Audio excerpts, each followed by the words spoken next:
A sign of dependence on deeds is the lack of hope when you slip into an error.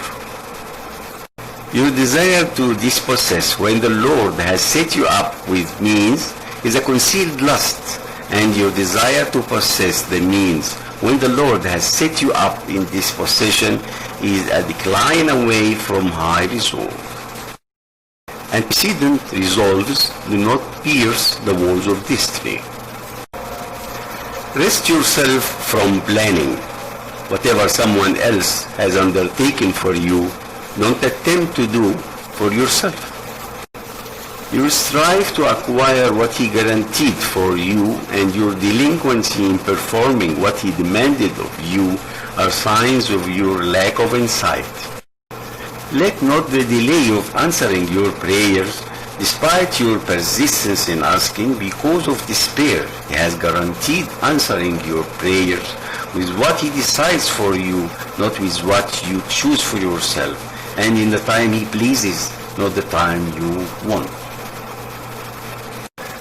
Don't doubt the promise, because what was promised did not materialize, even if its due time has come, lest this becomes a smear on your inside and an extinguish to the light of your soul.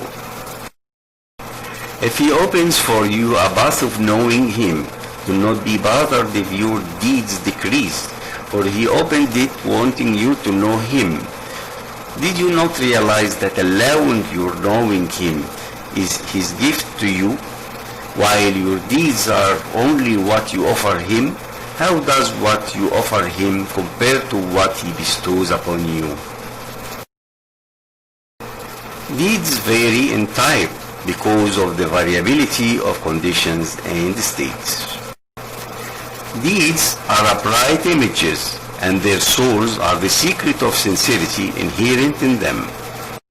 Your seeking from him is accusation to him, and your seeking him shows your distance from him. Your seeking anyone else is because you lack respect for him, and your asking from anyone else is because of your remoteness from him.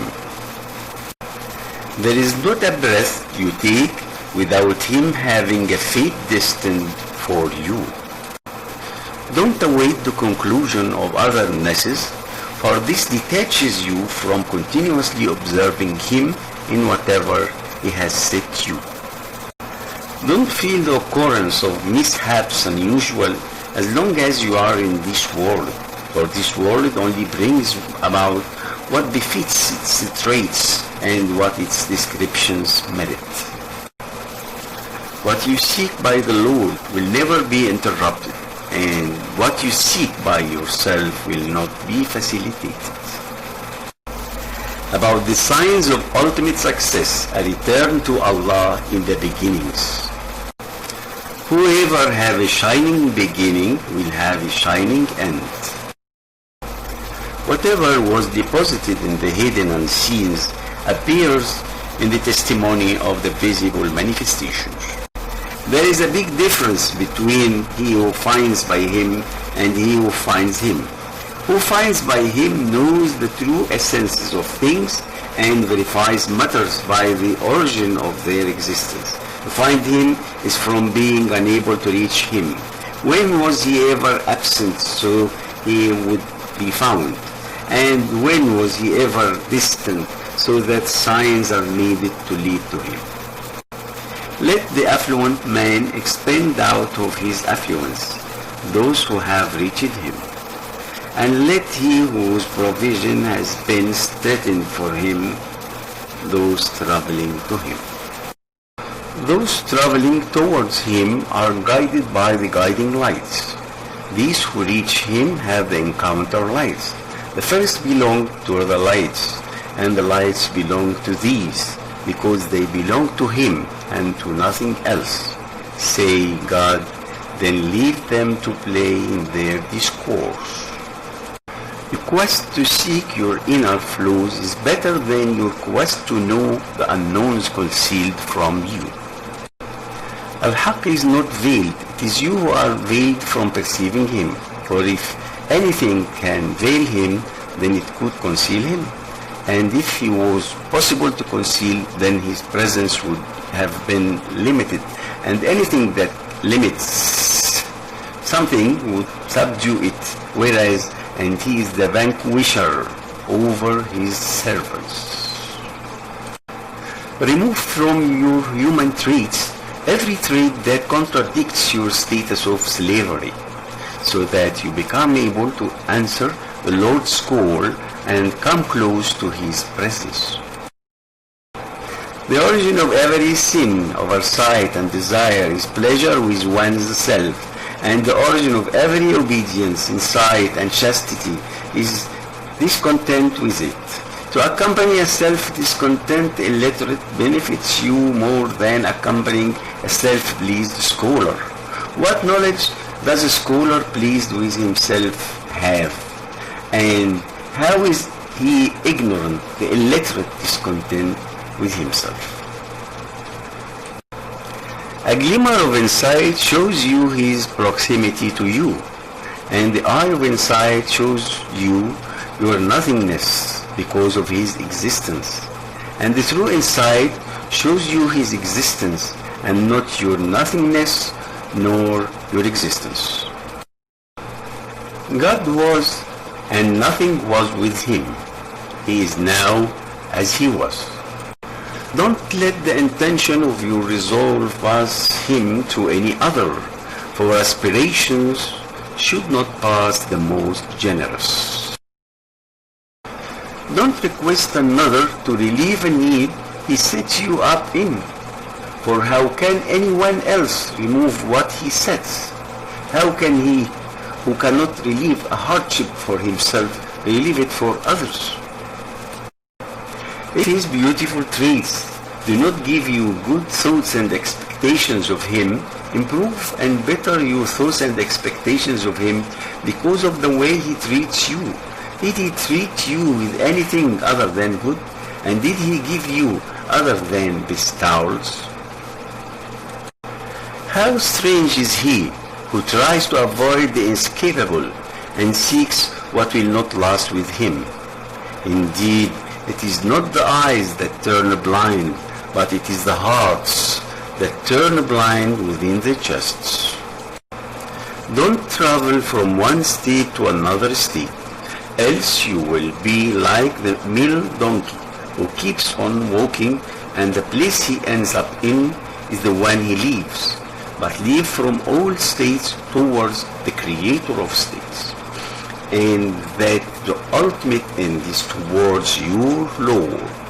And contemplate his saying, sallallahu alayhi wasallam, whose immigration is towards Allah and his messenger, then his immigration is towards Allah and his messenger, and whose immigration is towards a worldly affair or a woman to marry, then this immigration is for whatever he traveled to.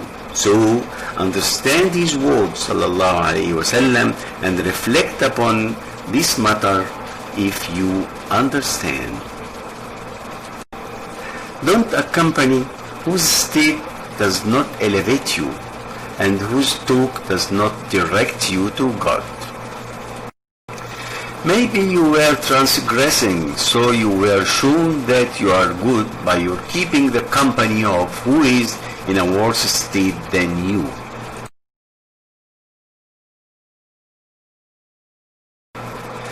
A deed emanating from an ascetic heart is never insignificant, and there is no deed emanating from a greedy heart that has any significance.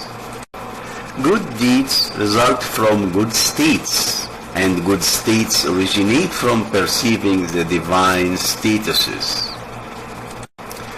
Do not abandon zikr because of being absent-minded. Your oversight of the presence of zikr is greater than your oversight in the presence of zikr. Maybe he elevates you from zikr with oversight to zikr with awareness, and from zikr with awareness to zikr with presence, and from zikr with presence to zikr with absence from everything other than him, and that for God is surely no great matter. A sign of heart death is absence of sorrow for the attainments you missed and ceasing to regret its slips and sins. Don't magnify a sin to a level that it blocks you from favorable expectations of the Lord, for he who knows him would trivialize his sin in front of his generosity. No sin is trivial if you are met with his justice, and none is grave if you are met with his graciousness. The deed hoped to benefit the heart most is the one you do not regard and which you think is very trivial and worthless. He only delivered the revelation to you so that through it you reach him. He delivered the revelation to you to release you from the bonds of otherness and from slavery to impressions and signs. He delivered a revelation to you to free you from confinement in the prison of your existence to the vastness of space witnessing. The lights are the rise of the hearts and secrets. Lights are truths to the heart, as darkness are truths to the self.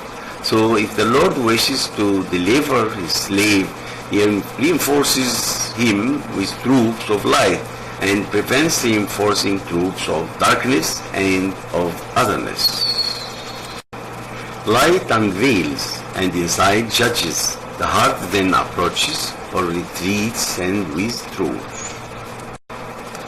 Don't rejoice in obedience because it originated from you, but find joy in his allowing you to obey. Say, the bounty of Allah and in his mercy, therein let them rejoice. It is better than what they hoard. He prevented those traveling towards him and those who have reached him from seeing their deeds and witnessing their states.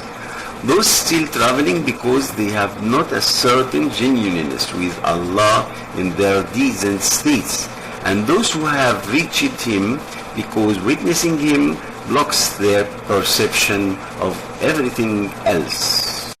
Branches of humility only flourish out of seeds of greed. Nothing leads you on like delusion does. You are free from what you relinquish, and you are enslaved to what you greed for. He who does not come to God because of the sweetness of his generosity will come pulled in the chains of trials and tests.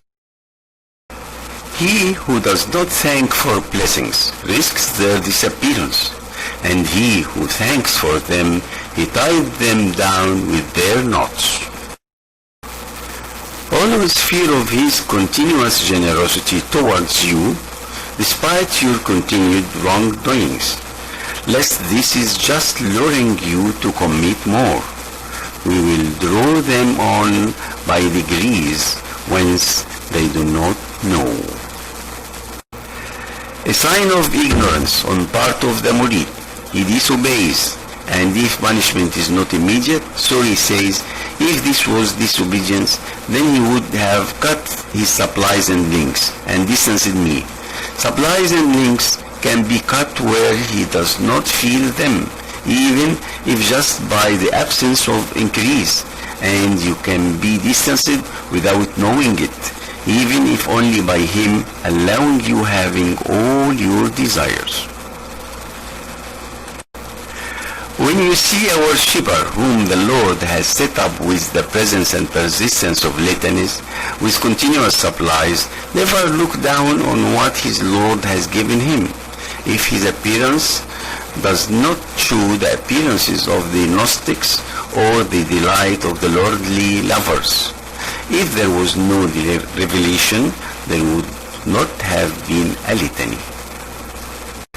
There are people whom the Lord has set up in his service, and there are people whom the Lord selected for and distinguished by his love. Each we supply these and those from your Lord's bounty, and your Lord's bounty is not confined. Seldom are lordly revelations except sudden. Hence, worshippers cannot claim they came upon because of being ready and prepared. Whoever you find answering all questions, repeating everything he witnessed, and stating everything he learned, take this as an evidence of his ignorance. He made the next world a place to reward his faithful worshipper, because this world cannot encompass what he wants to give them, and because he honored their status beyond rewarding them in a world that's not permanent. Whoever finds immediate fruit to his deeds has found the sign of later acceptance. If you want to know how he regards and values you, regard where he sets you up. When he bestows upon you obedience and independence through him beyond relying on it, then know that he has bestowed upon you his apparent and hidden blessings. The best you request from him is what he demands from you. Sorrow for loss of obedience, while not attempting to perform it, is a sign of vanity. A Gnostic is not the one who, when he signals, finds Al-Haq closer to him than his signal. The Gnostic is the one who has no signal because of his dissolution in his existence and his folding in witnessing him. Hope is what is associated with effort and deeds, or else it is only a wish. What the Gnostics request from the Lord is to allow them to be true in servitude and to perform the duties of divinity. He unfolded, relaxed, or opened you, so he does not leave you contracted, and contracted you, so he does not leave you unfolded, relaxed, or opened, and extracted you from both states so that you belong to nothing else other than him. The Gnostics during unfolding or relaxation, openness, are more fearful than during contraction, and only a few remain on the border of proper manners when in unfolding. The self's share in unfolding, relaxation, or openness is presence of happiness, and there is no share for the self in contraction. Perhaps he gives you and in so deprives you, and perhaps he deprives you and in so gives you. As soon as the door to understanding depriving is opened, deprivation becomes the apex of the Lord's giving. The universes have an external appearance of vanity and an essence full of examples and morals. The self sees their outwardly vanities, and the heart regards the internal examples and moralities. If you seek an unending glory, seek it not in a glory that ends. The true traversing, speedy, quick covering of distance is to fall the world's distance away, so you see the hereafter closer to you than yourself. Giving from people is privation, and deprivation from the Lord is beneficence. Dignified is our Lord, beyond rewarding him in installments what a worshipper advances in cash. Suffices as his reward to you for obedience that he accepted you as eligible for performing it. Suffices as his reward to the workers what he allows their hearts of obedience, and that he allows them finding companionship in him. Whoever worships him to attain his requests of him, or to prevent by obeying him his punishment, has not fulfilled the dues for his trades.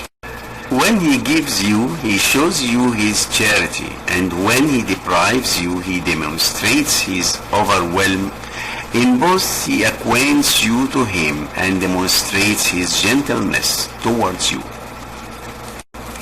Deprivation only torments you because you do not understand the Lord's reason for it.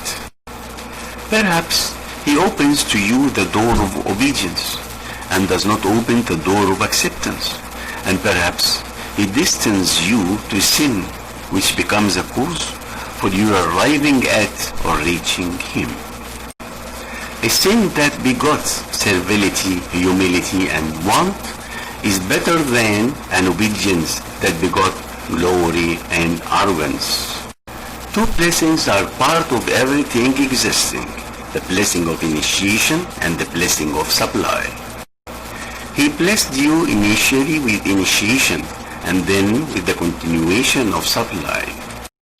Your need and poverty is self-inherent, and the occurrence of hardships and calamities are reminders for what you do not perceive, and self-need and poverty are not lifted by occurrences. The best of your times is the time you witness the presence of your need and poverty and get referred back to the presence of your humility. Whenever he estranges you from people, know that he wants to open to you the door to finding amicability, closeness to, and intimacy with him. Whenever he frees your tongue in requesting from him, know that he wants to give you. The true Gnostic is continuously and permanently compelled, and his decision is with no other than God.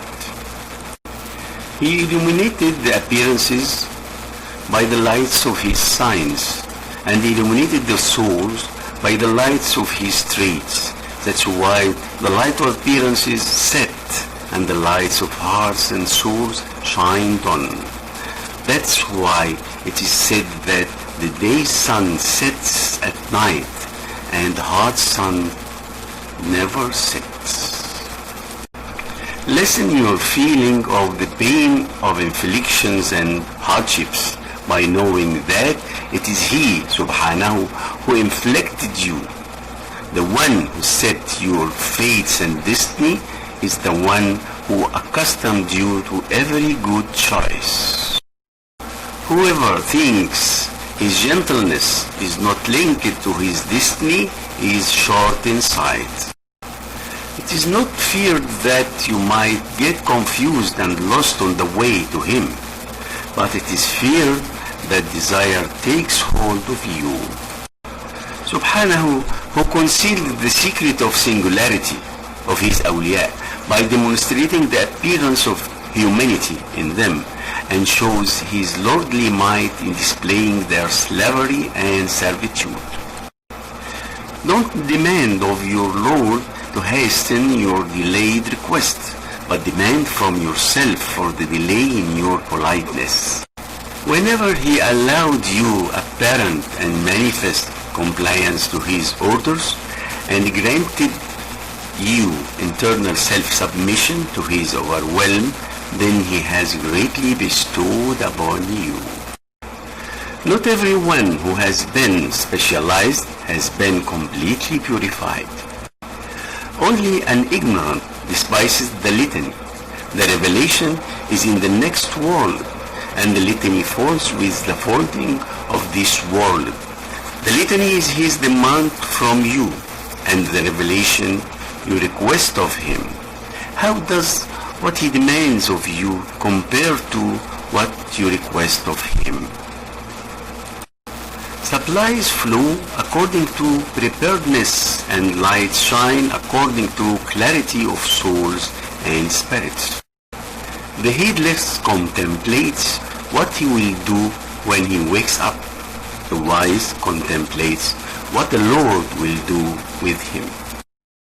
Worshippers and ascetics are desolated by everything because they miss the Lord's image in everything. For if they saw him in everything, they would not have been desolated by anything. He commanded you while in this world to regard the components of his creations.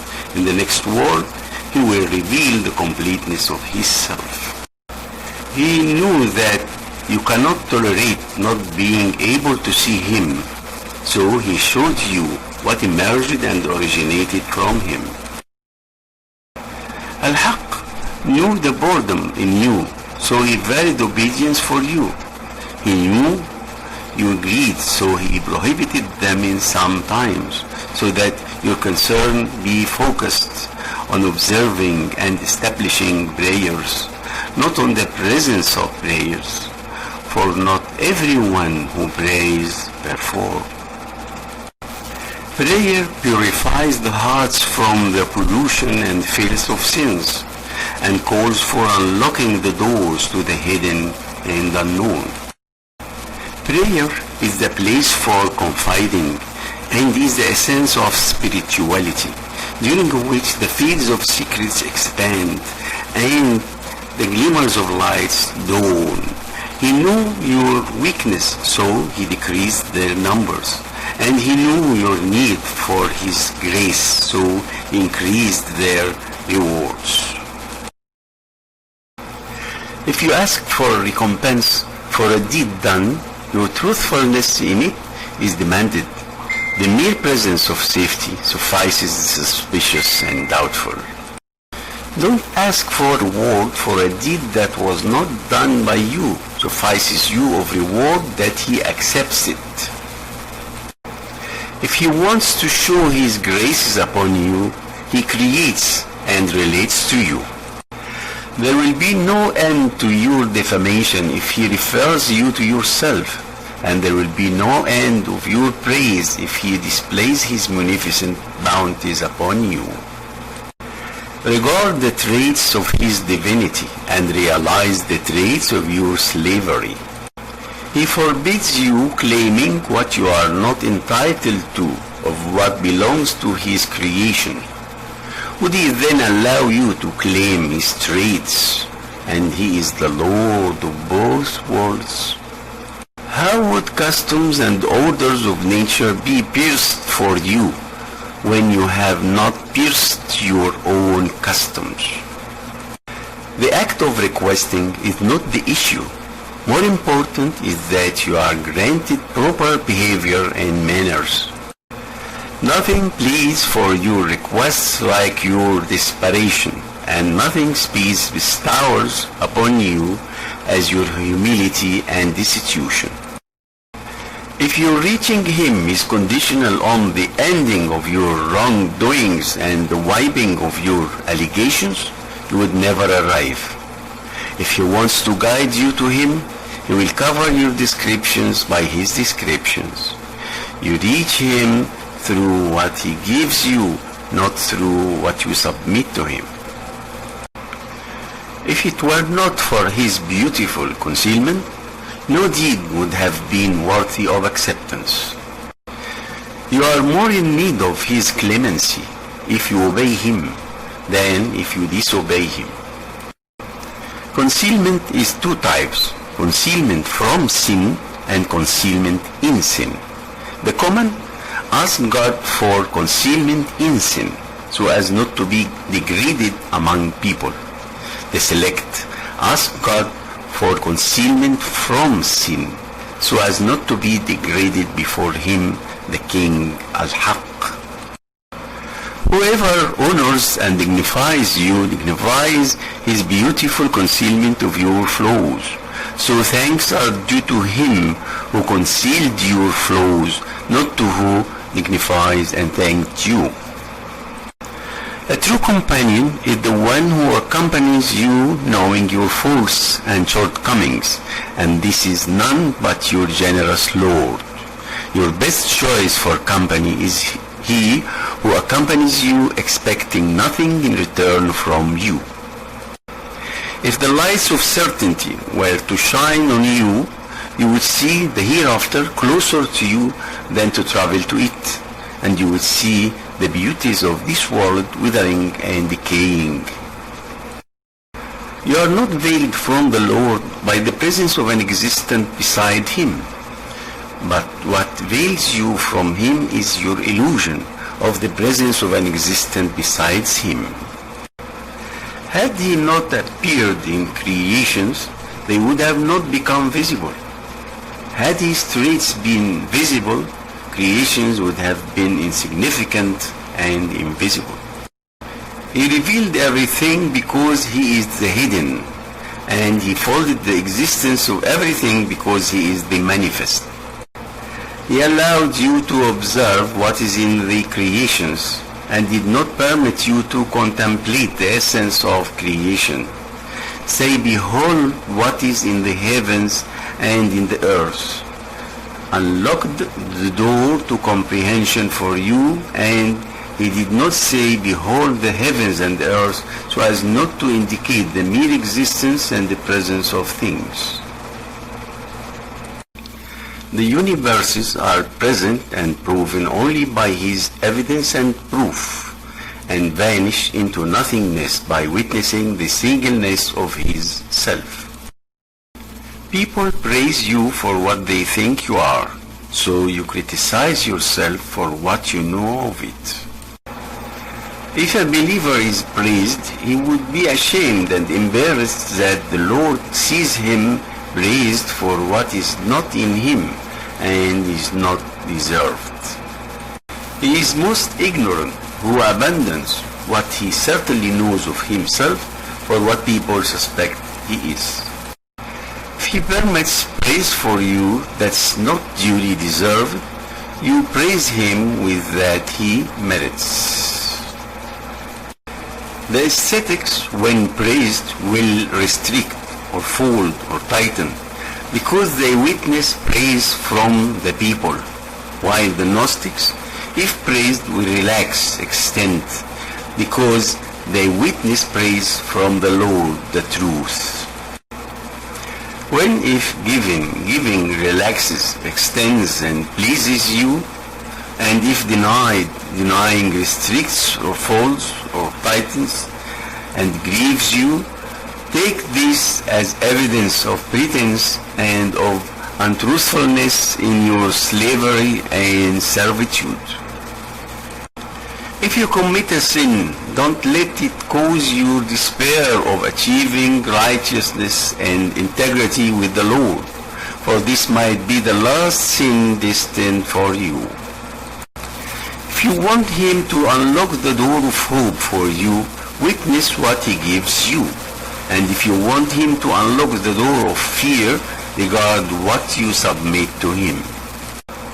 Perhaps he graces you during the darkness of the night of restriction more than you were graced with during the lights of the days of relaxation. You know not which of them is nearer in benefit to you. Lights dawn from the hearts and the secrets.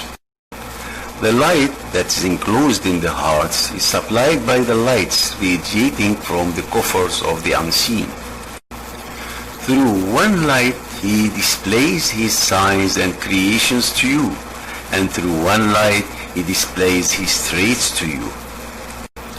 Perhaps hearts stop at the lights, as the selves were veiled by the densities and multitudes of otherness. He conceals the lights of the souls by densities and multitudes of appearances, to venerate them beyond being degraded by visibility and beyond becoming commonplace by fame. Subhanahu, who did not make the evidence to his allies other than the evidence to him, and did not allow anyone to reach them other than those he wants to reach him. Perhaps he shows you the unknown of his kingdom and conceals from you observing people's secrets. Observing people's secrets without possessing traits of lordly mercy would bring about tribulation and become a reason of misery and distress. The share of the self in disobedience is the apparent and obvious, and its share in obedience is hidden and inapparent, and healing the inapparent is a very difficult task. Perhaps hypocrisy and pretense afflict you through where people do not regard you. Your vanity that people know your singularity is proof of your insincerity in your slavery and servitude. Dismiss and downplay people's regarding you by being certain that the Lord regards you, and absent yourself from their approaching you by witnessing that He approaches you. He who knows Al-Haq sees Him in everything, and he who perishes in Him will be masked from everything, and he who loves Him prefers nothing to Him. What veiled Al-Haq from you is His extreme proximity to you. He veiled Himself because of His mighty appearance, and concealed Himself from sights because of the extreme brilliance of His lights. Don't expect your request to be a cause for His giving, which shows your limited knowledge of Him. Let your request be a show of your slavery and servitude, and a performance of the dues of His divinity. How can your subsequent request be a reason of His preceding giving? Exalted is a resolution, since eternity beyond being related to reasons. His caring for you is not because of what you provide. Where were you when you were faced with His care and kindness? Since His eternity, faithfulness in deeds had not existed, neither had statuses been present, and even then there was nothing except His graces and generosity. He knew that worshippers longed to the appearance of the secret of caring, so He said He singles out for His mercy who He will, and He knew that if He left them at that, they will abandon performing deeds because of dependence on what was destined since eternity. So He said, surely the mercy of God is near to the virtuous. On the will, everything is based, and it is based on nothing. Perhaps proper manners guides them to abandon requesting, counting on His destiny, and being more occupied with His zikr beyond asking Him. Reminding is only for he who can possibly forget, and alerting is only for he who can possibly neglect. The occurrence of calamities are feasts for the murids.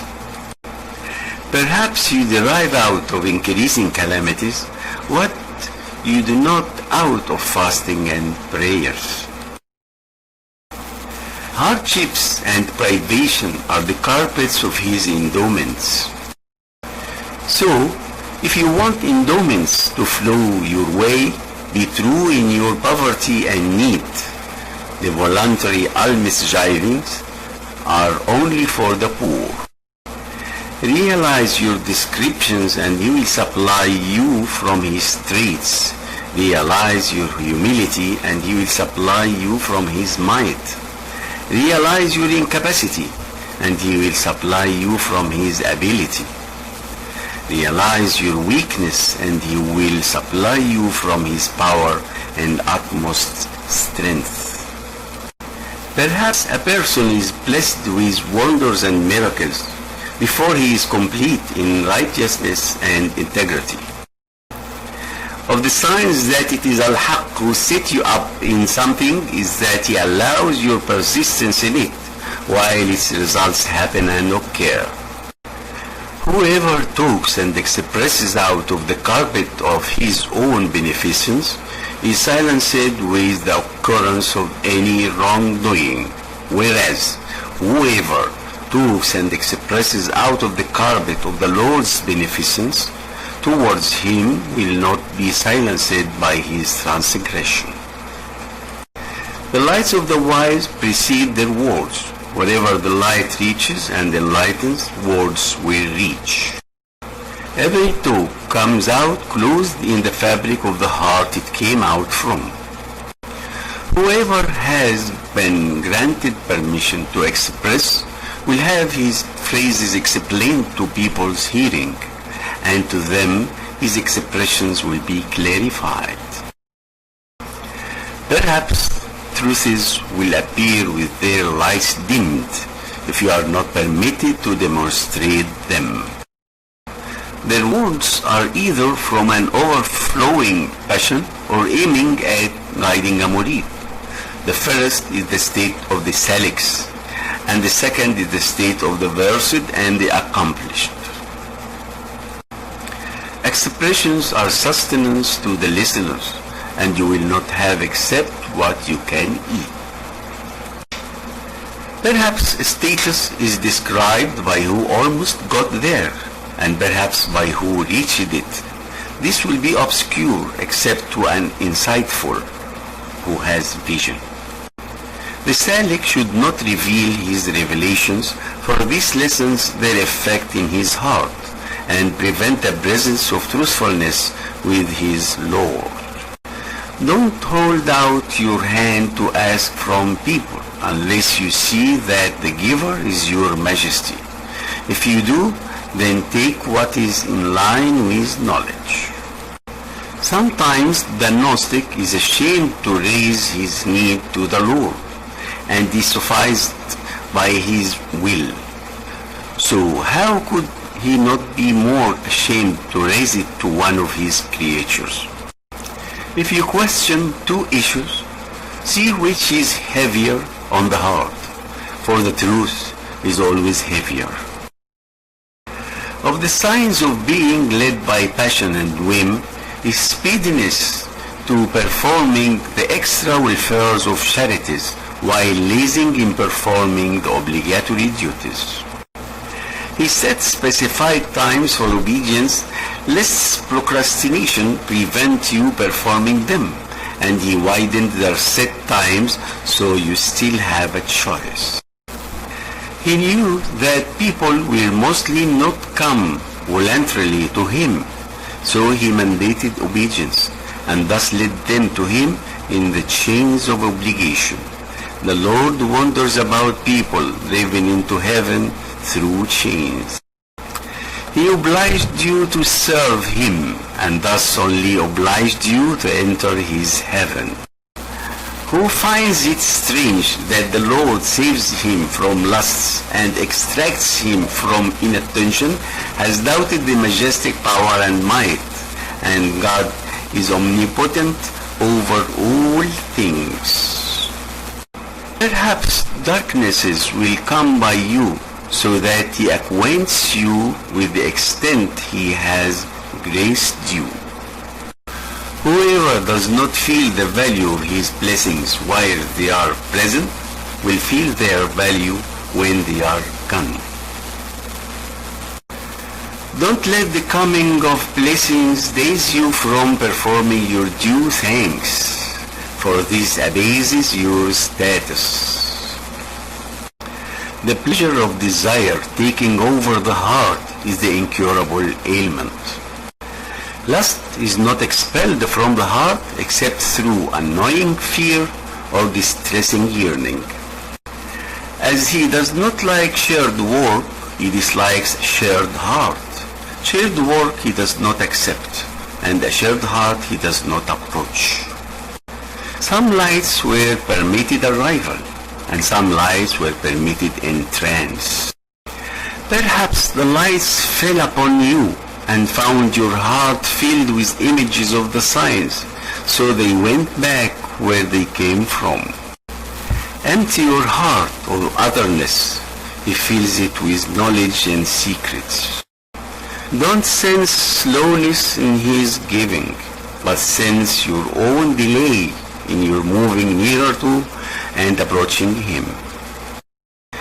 There are the rights and dues in the times that if missed can be fulfilled later, and there are the rights and dues of the times which cannot, for there is not a time that comes except where he has a new right and due, and a sure order, So how can you settle the rights and dues of some time else while you have not settled the Lord's rights and due in it? What has passed of your life can never be replaced, and what you have collected during it is irreplaceable and priceless. You are enslaved by whatever you love, and He does not like you to be a slave for anyone else. Your obedience do not benefit Him, and your sins do not hurt Him. He ordered you to this and forbid you from this only for what benefits you. His glory does not increase by the nearing of those who approach Him, and His glory does not decrease by the distancing of those who turn away from Him. Your reaching God is only reaching knowing Him. Otherwise, glorified is He beyond anything to reach Him, or His reaching anything. Your closeness to Him is to be conscious of His closeness to you, or else where are you from the presence of His closeness? Truths are revealed in clusters and groups during revelation, and later, on consciousness, they become clarified. So when we recite it, follow its recitation, then it is for us to explain it. Once the lordly revelations come upon you, they will tear down your customary usual practices. Indeed, kings, when they enter a town, ruin it. The revelation comes from Almighty Subduer. That's why it overcomes anything it faces. Nay, but we hurl the truth against falsehood, and it obliterates it. How can Al-Haq be veiled by anything, while He is manifest and present in everything that can be used as a veil? Don't despair the acceptance of a deed where you did not find the presence of the heart. Perhaps He accepts deeds and you do not perceive immediate reward. Don't commend a revelation whose fruit you do not know, or what is required from the cloud is not its rain, but what is required from it is that it results in fruit and reward. Don't ask for the persistence of the revelations after they shined and extended their lights and deposited their secrets. The Lord's richness suffices you beyond everything, and nothing will ever suffice you to dispense with Him. Your longing for the lasting of anything else is evidence that you did not find Him, and your lamenting at losing anything else is evidence that you did not reach Him. Blessedness, though of various forms, truly comes from witnessing Him and His closeness, and true torment and suffering, though of various forms, comes from His being veiled and concealed from you. The reason for torment is the presence of concealment, and the completeness of blessedness is through regarding His generous face. The woes and sorrows which the hearts experience come about because they were denied the presence of witnessing. Of the completeness of His bounties and graces upon you is to give you what suffices you and deny you what would otherwise lead you to transgress and oppress. Let less things make you happy, so that you lament and feel sorrow over fewer things. If you don't want to be overthrown, don't assume a position that does not last. If you desire the beginnings, the ends will renounce you. If what is manifest lures you towards it, what is hidden warns you against it. He only made it a place for otherness and stage for mishaps and calamity to help you renounce it. He knew that you will not accept simple advice, so he made you experience from its tastes what eases for you to part with it. A fruitful knowledge is that whose rays shine through the chest, and through which the heart's mask is lifted. This knowledge is that which is associated with fearfulness. Knowledge that is associated with fear counts for you, or else it is against you. Whenever it pains you that people don't gather around you, avoid you, or slander you, go back to what the Lord knows about you. If what He knows about you does not convince you, then you face a greater problem, not sensing what He knows about you than the heart afflicting you from the people. He made them hurt and afflict you to prevent you from finding intimacy in them. He wanted to disturb you away of everything so that nothing distracts you from Him. If you know that Satan is always mindful of you, don't you forget the one who controls your fate. He made him your enemy so that he makes you feel the need to return to him, and he set your own self against you so that your coming towards him continues. Who declared himself as modest is the true arrogant. For feeling modesty only follows a sense of eminence. Once you label yourself as modest, then you are the true arrogant. The humble is not the one who sees himself above what he has done. He deserves a better state and left it up out of humility. But the humble is the one who sees himself beneath what he has done. He deserved a lower state. True humility is that emanating from witnessing his might and greatness and sensing the revelation of his traits. The value of the lights of the hearts and secrets will only be appreciated in the unseens of the dominion, as the lights in the sky, the stars, do not appear except by viewing the kingdom. Finding immediate fruits to obediences are indicators of later reward. How come you claim compensation for deeds he gave you in charity? Or how come you claim compensation for truthfulness he granted you? There are people whose lights precede their zikr, and there are people whose zikr precede their lights. And there are people whose zikr coincide with their lights, and there are people who have no zikr or lights. We seek refuge with Allah from this. A zakir performed zikr to illuminate his heart, and another zakir's heart was illuminated, so he performed zikr.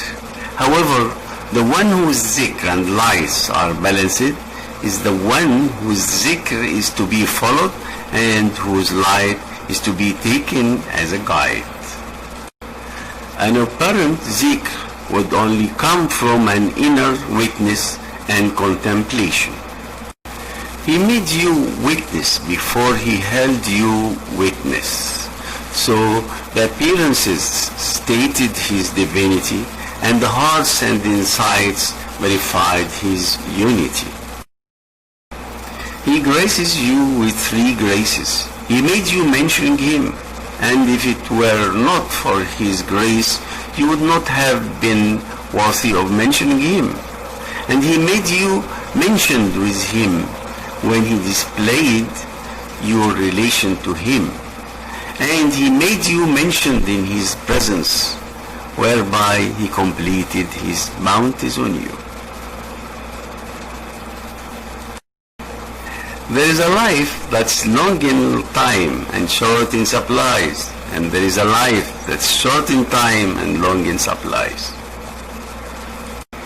He whose life is blessed will achieve in a short while, with God's graces, what's beyond the circles of mention and is not reached by descriptions. The greatest letdown is when you are freed of concern and you do not head to Him, and when your herders listen and you don't depart to Him. Contemplation is the heart's wandering in the fields of otherness. Contemplation is the lantern of the heart. If it vanishes, there will be no light.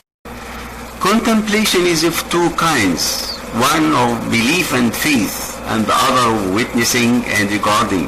The first is for those who consider and think, and the second is for those who witness and recognize.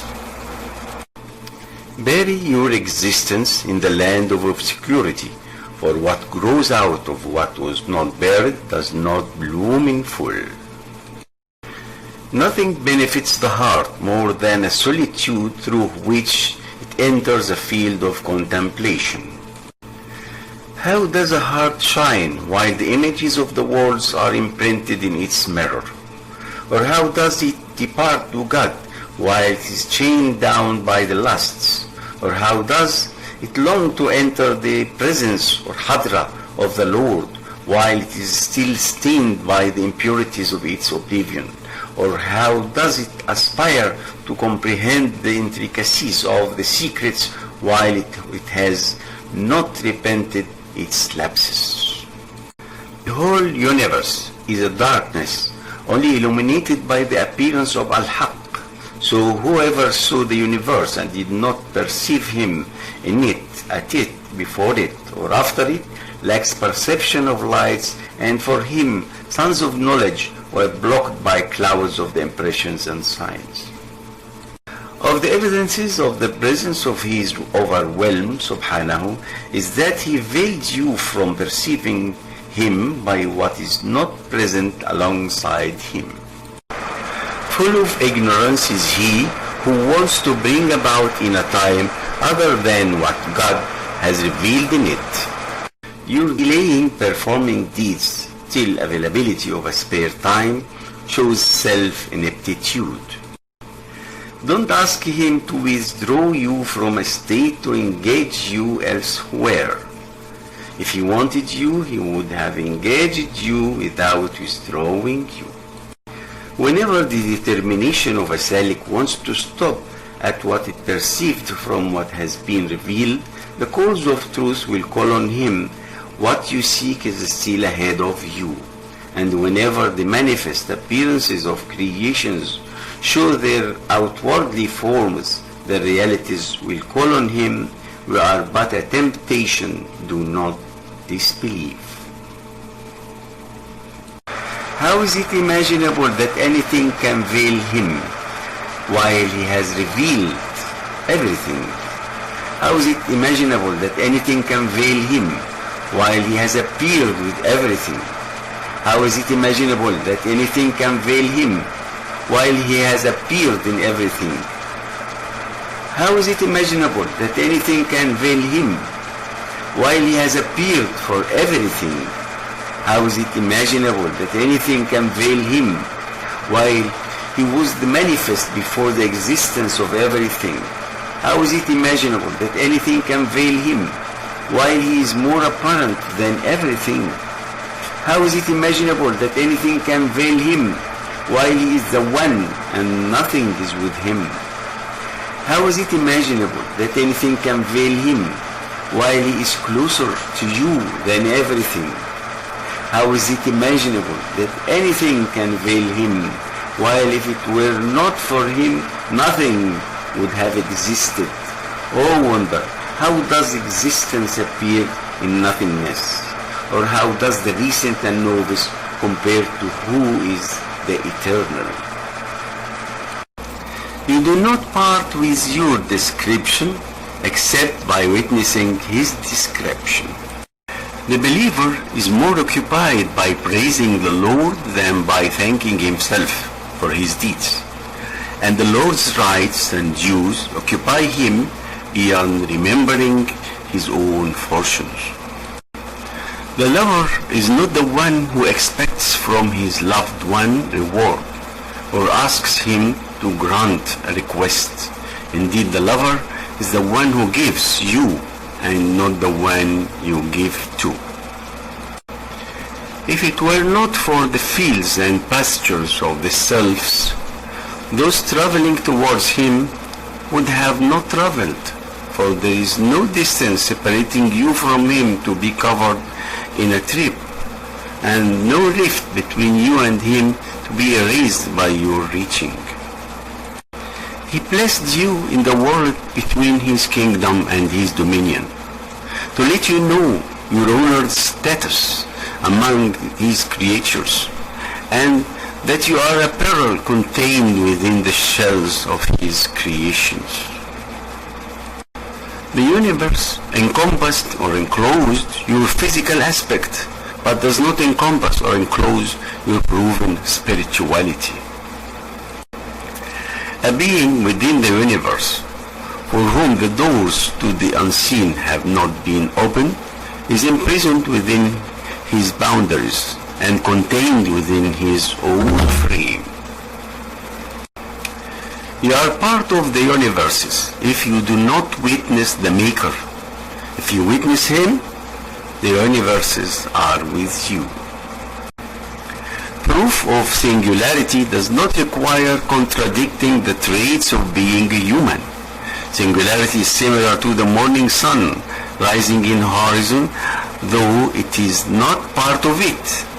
Sometimes the suns of his traits rise upon the night of your existence, and sometimes he falls this away from you and sends you back to your limits.